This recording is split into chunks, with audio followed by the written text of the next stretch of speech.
Hi, and welcome to another video by Jimthecarguy. We're going to be replacing the front brakes on it, and I wanted to show you a couple of things we're going to do. First thing we do before you do anything is we want to get in here with a screwdriver or a pry bar or whatever, get behind the rotor, and then we're going to pry the caliper back into its bore. And just keep pressure on it very lightly. You don't have to pull too hard, and you'll see the caliper pushes back in as it's supposed to. Right? So now we know that the caliper itself slides the way it's supposed to. The sliders are both working okay. It slides back and forth.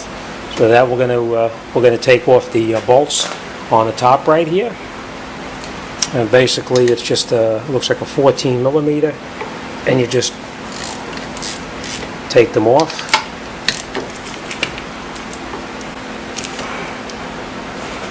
And then we're going to unscrew them all the way out. We're going to reuse these, so don't throw them away. We're going to need to reuse them.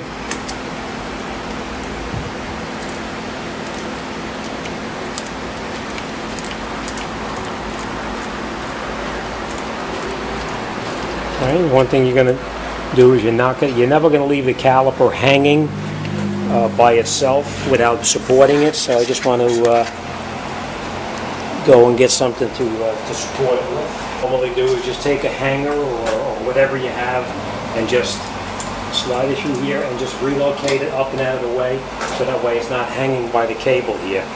Next thing we're going to do is we're going to take off the mounting bracket off of the steering knuckle. That can be pretty tight, so you probably need to use a fairly large ratchet. Most of the time it's a ½ inch that you're using on this one here.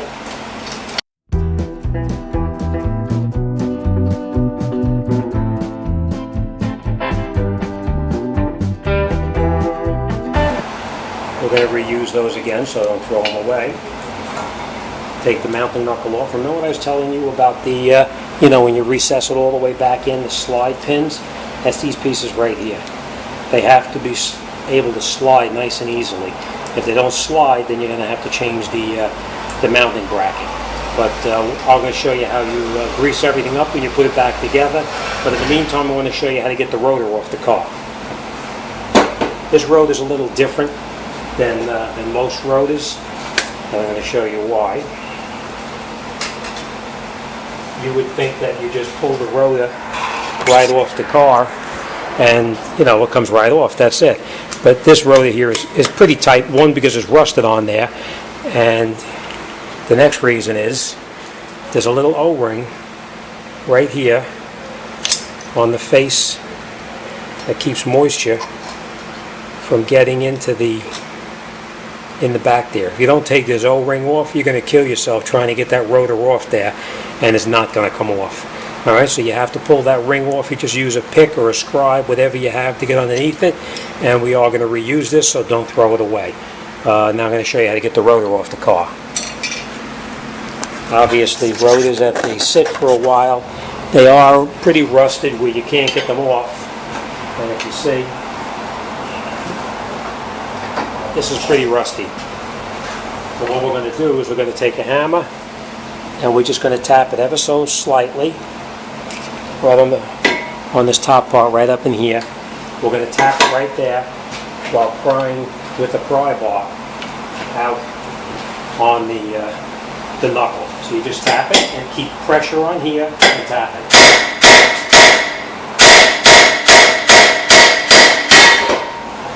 And if you see what, you have to hit it pretty hard, but usually it'll pop loose. And the reason for that is because of all of the rust that's in the back of the rotor here. I'll show you on the face here. Okay, all this rust here. The rotor is actually rusted. The back of the rotor is extremely rusty here, where this was rusted onto the back over here. In this particular case, I'm going to be replacing these rotors. We're not going to be resurfacing them because you can see that this rust lip on here is significant, and it's going to kill the machine trying to get that rust out of there. So we're going to be replacing these rotors. So let me grab the new ones, and we'll come right back, and I'll show you how to put it back together. Okay. I just want to show you something that you'll need to do if you're going to be replacing it. You want to do it the right way. Most cars, most brakes do not come with a set of shims, but the ones that you can buy them that come with the shims, you're better off changing them because your brake pads need to slide on them.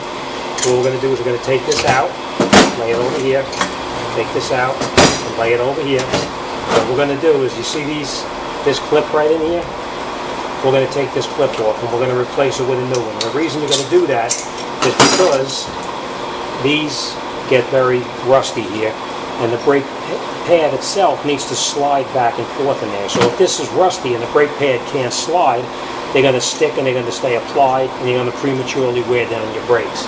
So we're going to change the hardware that goes into the mounting bracket so we don't have that problem. All right, so you just took off your hardware.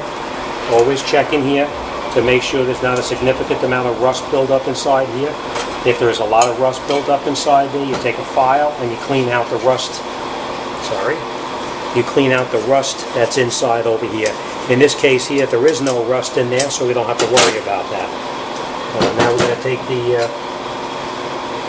Hey, Mike. So now we're going to take the new hardware kit that came with it, and we're going to mount it into the knuckle itself. And basically it just goes in here like that and pushes down. I'll show you in a second. It pushes right down into the knuckle right here, so that way you have a nice surface for the brake pad to slide on. So we're going to change the other one now. Again, you just get behind it with a screwdriver. You just pry it, and it comes right out. And if you think you're going to make a mistake or be confused or whatever putting it back in, hold it with one hand, bring the replacement in like this, and then you know it's going to go back into the mounting bracket the way it came out. All right, now we know this is nice and clean underneath here again. There's no rust in there. I can feel that. And then you just take this and you push it right in to here so that it's over the top of the knuckle, as you can see right here. Okay? Alright, so now we have the new hardware is on. We're going to take these slide pins here out.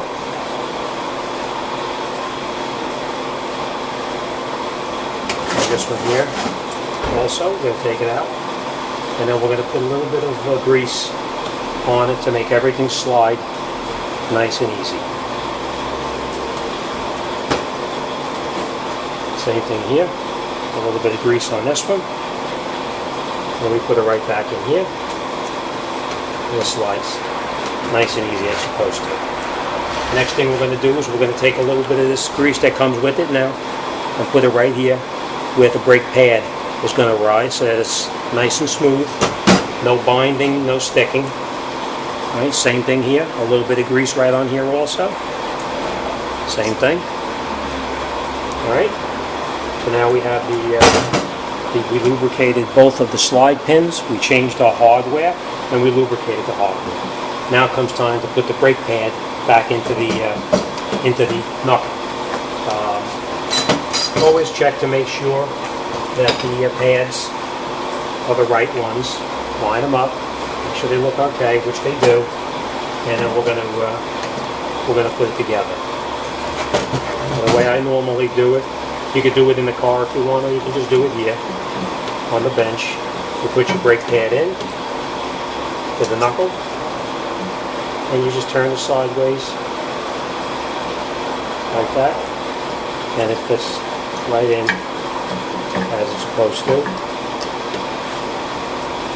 And it slides nice and easy with the new hardware in there, which is really important. Without the sliding, you're going to have binding and it's going to be a problem. All right, now we're going to put the inner pad in.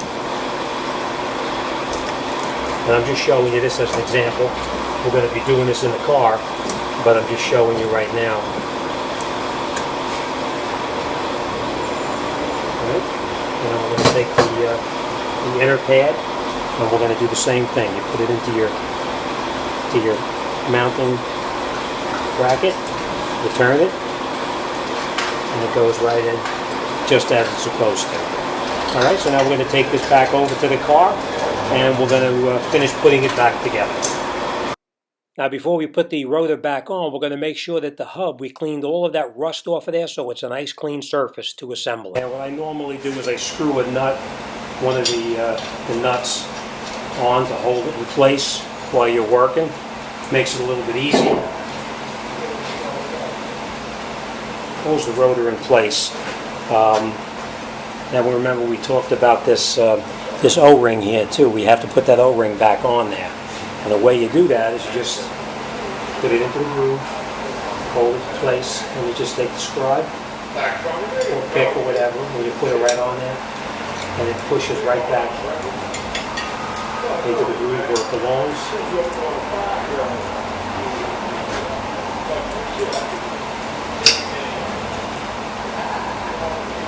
Let me show you. Okay, goes right back on where it came off, and now when the tire or the rim goes back on there, it'll hold it and keep any moisture from getting in there, supposedly. All right, now we're going to reinstall our mounting bracket, and the way you do that is just put it on over the brake pads. You can squeeze the brake pads in to hold it in place, and we're going to reinstall the bolts in the back that we previously took out.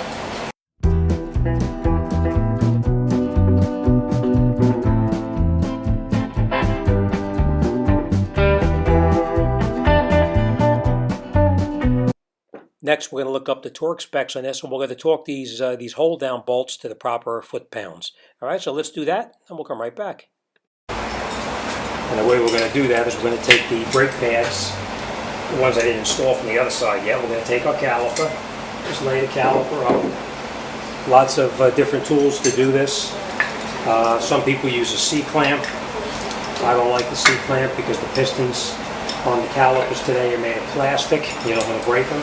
I use this, and this is actually goes in there, and it pushes the brake pads back.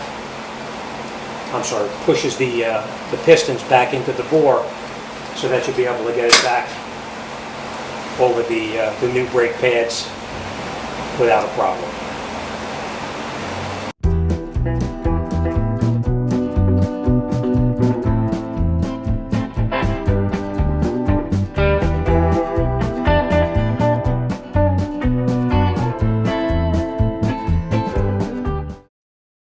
Take the brake pads out because we were just using them to push it in, and then what we're going to do is we're going to mount we're going to put the caliper back onto the knuckle. Now, make sure that your brake line is not twisted. I've seen a lot of guys put it on already with the brake lines all twisted up like this. That's not good. You have to put it back on so that there's no twist in them. All right, put it on like that over the brake pads. And you just push in on the sliders, and it pops right back into place. Then we're going to take the screws and put the screws back in there. And you're going to do it only by hand. Touch them by hand first.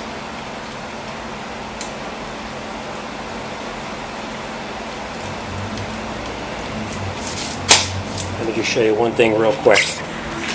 When you put these back in there, you've got to be careful down here. Let me just go in there. You see these pieces here on the sliders? You have to make sure that the flat part is down on the bottom here, and that the flat part fits up against right there. Otherwise, you're going to be trying to get these screws in there, and you're not going to be able to get them in, because these pieces here can only go one way. They have to go right up against the top flat part right there. Alright, so let me tighten it up. Remember, always do it by hand. Get it down as far as you can by hand, and then tighten it up.